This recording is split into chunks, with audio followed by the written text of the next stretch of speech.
გისალმებით მეგობრებო, ეხლა სოციალურ ქსელში ერთ-ერთი ჩემი კოლეგის პოსტზე ნახე ერთი ესეთი კომენტარი და მე მგონი ეს არ არის ერთეული შემთხვევა. ერთი ადამიანი წერს, რა გააწყალეთ გული ამ კონსულტანტებმო, სოკოებივით რომ ამოცენდით სოციალურ ქსელშიო. როგორც ხვდები ამ ადამიანს თვითონ არ აინტერესებს, არა მგონია ეხლა წონა არ ქონდეს დასაკლები. 6 წლის წინ, ცოტა უფრო მეტის. ჩემთვის არც თუ კარგად ნაცნობ კონსულტანტს სოციალურ ქსელში რომ არ მოეწერა სწორი კვებისა და ჯანსაღი ცხოვრების წესის კლუბში გეპატიჟებიო 14 წლიანი ტანჯვა ყველანაირი დიაგნოზებით რითი დამთავრდებოდა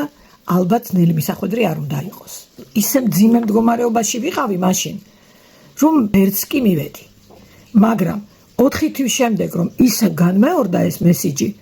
მივხვდი რომ ეს იყო ღმერთის გამოგზავნილი იმიტომ რომ იმდენი ვილოცე ღმერთო გზა დამანახე ხსნის მეთქი აი ვისაც გონიათ რომ ძალიან ბევრი ვართ იქნებ დათვალოთ რამდენი ადამიანი სადილობს საუზმობს ან ვახშმობს სწრაფი კვების ობიექტებში თან მცირეწლოვანი ბავშვებით და რამდენი დადის მერე აფთიაქებში საავადმყოფოებში გამოკვლევებზე და რამდენი ფული იხარჯება ამაში მე ეს ყველაფერი გამოვლილი მაქვს და გაცილებით უფრო მეც ხარჯავდი უშედეგო მკურნალობაზე ვიდრე დღეს მე ვხარჯავ ჯანსაღ კვებაზე რომელმაც აბსოლუტურად შემიცვალა ცხოვრების წესიც ორგანიზმიც გარეგნობაც ხალისიც ამიტომ ვისაც არ გაინტერესებთ გაატარეთ ისე როგორც მე ვატარებ უამრავ რეკლამად ქცეულ შემოთავაზებებს